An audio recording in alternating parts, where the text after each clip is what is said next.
Welcome back, my dear students. So now from here we have to read from it doesn't share the feelings I have deep inside of me.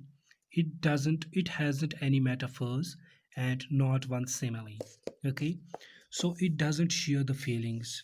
So this is the poem. ये एक ऐसी poem है जो मैंने लिखी, इसमें कोई भी फीलिंग नहीं है। ओके, ये कोई भी फीलिंग शेयर नहीं करते हैं क्योंकि इसमें कोई भी फीलिंग नहीं है। I have deep inside me, वो फीलिंग्स जो मेरे अंदर हैं। इट हैज़ंट एनी मेटाफर्स, इसमें कोई भी मेटाफर नहीं है। एंड नॉट वन सिमिली, और कोई भी सिमिली नहीं है। तो मेटाफर और सिमिली क्या होता है? So I will tell you. Metaphor is a way of comparing two different things.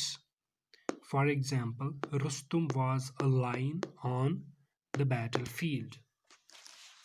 तो बेटा मेटाफर कहते हैं उस तरीके में, उस तरीके को जिससे हम दो मुख्तलिफ चीज़ों को कंपेयर करते हैं। ओके, फॉर एग्जाम्पल मैं कहूँगा Rustum okay was a lion on the battlefield. Okay, Rustum शेर था कहाँ पे? मैदान के जंग में। ओके, मैदान जंग के मैदान में, सॉरी जंग के मैदान में रुस्तुम एक शेर था मैदान के जंग में। यानी कि इसका मतलब अगर हम देखेंगे तो बेटा इसका मतलब ये है कि देखो मैं बताऊंगा क्या। रुस्तुम जो है वो कौन है? He is a man, he is a person. Okay, he is a fighter. Okay, मगर है तो ह्यूमन बीइंग ही। लायन क्या है? Lion is the beast, lion एक हैवान है। तो रुस्तुम ह्यूमन बीइंग है, लायन एक एनिमल है, ये एक बीस्ट है। लेकिन इन दोनों को मैंने कंपेयर किया है। रुस्तुम को मैंने किसके साथ कंपेयर किया बेटा? लायन के साथ। क्यों? क्योंकि इसका मतलब ये हुआ कि रुस्तुम एक लायन था मैदानी जंग में। यानी कि इसका मतलब ये है कि रुस्तुम इस तरह से लड़ रहा था जैसे कि उसकी उतनी ताकत हो जितनी ताकत एक लायन की होती है, जितनी हिम्मत कुव्वत एक लायन की होती है उतनी ही किसकी थी? रुस्तुम की। तो इसका मैं again I say Rustum was a lion on the battle field. लेकिन रुस्तुम तो लायन है ही नहीं, he is a what? Human being. लेकिन फिर मैं, मेरे कहने का मतलब फिर क्या है? तो बेटा तो मेरे कहने का मतलब ये है कि जितनी ताकत एक लायन में होती है, जितनी हिम्मत एक लायन में होती है, ओके, तो उतनी ही हिम्मत से कौन? रुस्तुम था, या रुस्तुम लड़ रहा था। Okay okay, after that there is no simile in the poem. Poem में कोई भी सिमिली नहीं है। तो सिमिली का मतलब क्या हुआ? Simile is also a technique of comparing two things. इसमें भी दो चीज़ों को हम कंपेयर करते हैं आपस में, लेकिन यहाँ पे हम यूज़ करते हैं लाइक और एज। किसमें? कंपेयर करने में। लेकिन मेटाफर में हम लाइक और एज यूज़ नहीं करते। For example, these babies are as cute as buttons. ये छोटी बेबीज जो हैं ये इतने क्यूट हैं जितने कि बटन्स। यहाँ पे क्या आया बेटा? यहाँ पे मैंने किया यूज एज। ओके, कंपेयर किसको किया? बेबीज को मैंने कंपेयर किया। ओके, छोटे बेबीज जो होते हैं किसके साथ कंपेयर किया? बटन्स के साथ। मैंने कहा कि ये बेबीज इतने क्यूट हैं जितने कि छोटे छोटे बटन्स होते हैं। ओके, लेकिन यूज क्या मैंने किया? एज। ओके ओके, तो यहाँ पे मैंने कहीं लाइक किया, एज यूज किया नहीं। So this is a metaphor. तो बेटा जहाँ पे आप देखो दो डिफरेंट चीज़ों को कंपेयर किया जाता है आपस में, ओके, अगर वहाँ पे लाइक एंड एज के द्वारा कंपेयर किया जाता है दो डिफरेंट चीज़ों को तो वो हो गया सिमली। अगर दो डिफरेंट चीज़ों को कंपेयर किया जाए लाइक एंड एज के बगैर तो वो आता है किसमें? मेटाफर में। बात समझ में आई बेटा? ओके, सो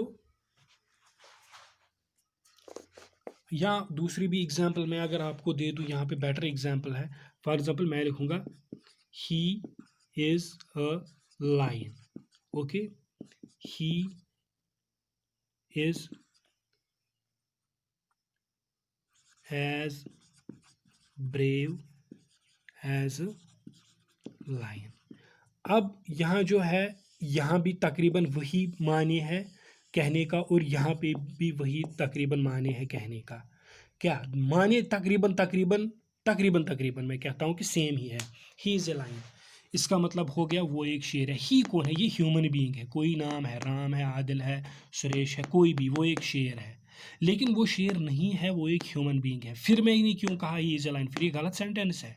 नो, गलत सेंटेंस नहीं है। इसका मतलब यह है कि मैं ही, ये जो यहाँ पे राम है, आदिल है, ओके, इसकी हिम्मत को, इसकी करेज को कंपेयर करता हूँ किसके साथ, लाइन के साथ। ये बन गया मेटाफर। क्या बन गया बेटा, ये हो गया मेटाफर। बात समझ में आई?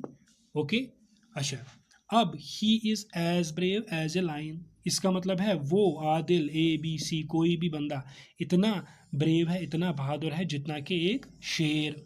तो यहाँ पे भी मैं कंपेयर करता हूँ क्या, ही को, आदिल को, या किसी को किसके साथ, लाइन के साथ। लेकिन यहाँ पे है क्या यूज़ मैंने किया है बेटा, एज। ओके, तो यहाँ पे भी कंपैरिजन है दो चीज़ों का, लेकिन ये हो गया सिमली, क्योंकि मैंने यहाँ कंपेयर किया यूजिंग एज। यहाँ पे मैंने डायरेक्ट ही कंपैरिजन दे दिया, ये हो गया metaphor. Hope you would have understood this very thing very clearly. चलिए,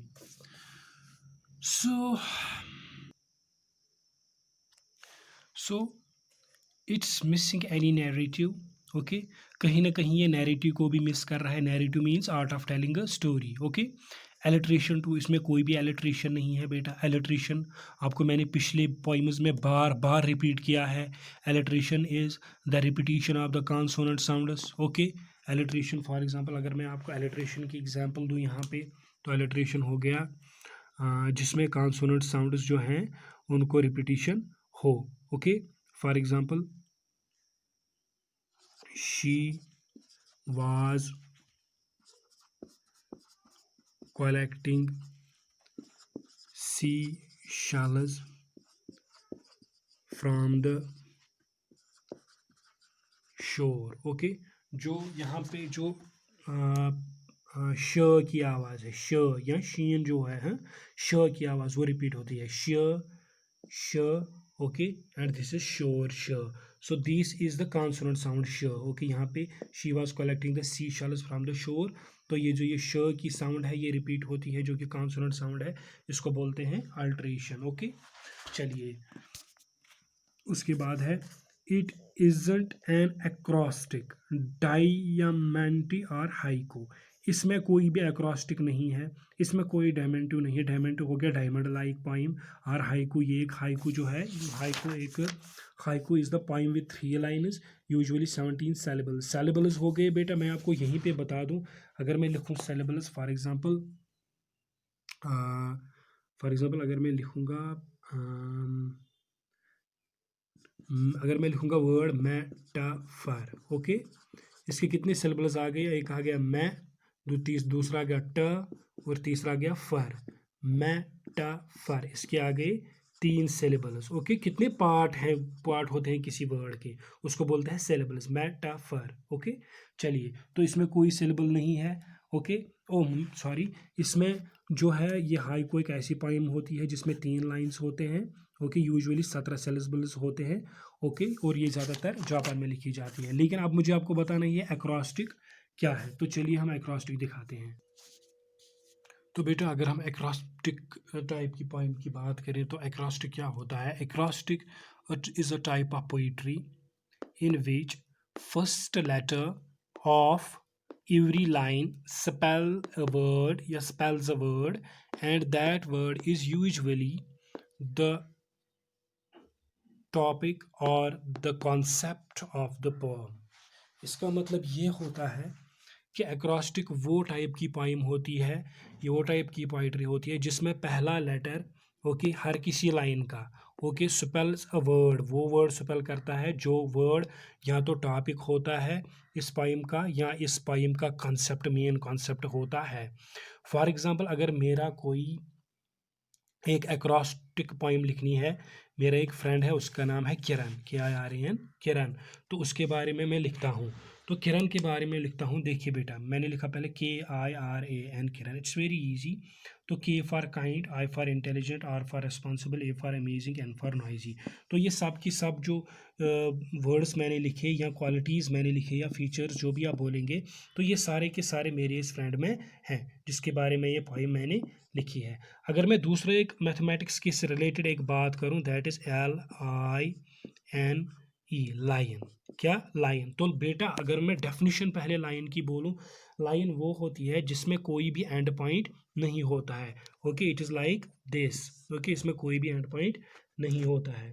ओके, अच्छा, for example L for line, sorry length, कोई लेंथ, ओके, लाइन फॉर कोई लेंथ, आई, एन और ई, आई फॉर इनडेफिनिट, पता नहीं है कितनी होगी, ओके, अच्छा, एन फॉर शाबाश, N for never, E for ending, never ending line वो होती है जो कि कभी एंड नहीं होती है, हो गया। L for length, I for indefinite, okay, N for never, कभी नहीं एंडिंग, ओके। चलिए, अगर आपको ये समझ में यहाँ पे नहीं आया, मैं आपको एक और एग्जांपल से समझाता हूँ।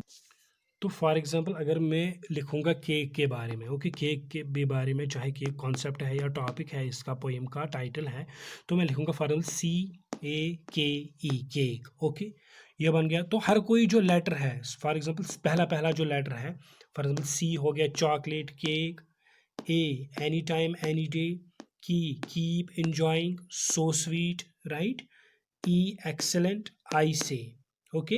अच्छा, तो ये बन गई एक poem, rhyming poem, day say, sorry cake, sorry so sweet, I can eat, it's actually C for chocolate cake, I can eat, okay, A for anytime anywhere any day, K for keep enjoying so sweet, E for excellent, I say, so this becomes rhyming, eat sweet day say, A B okay, eat sweet day say। तो ये ज़रूरी नहीं है कि हर कोई rhyming हो, कोई non rhyming भी हो सकता है। बात समझ में आई बेटा? So I hope you would have understood this very thing.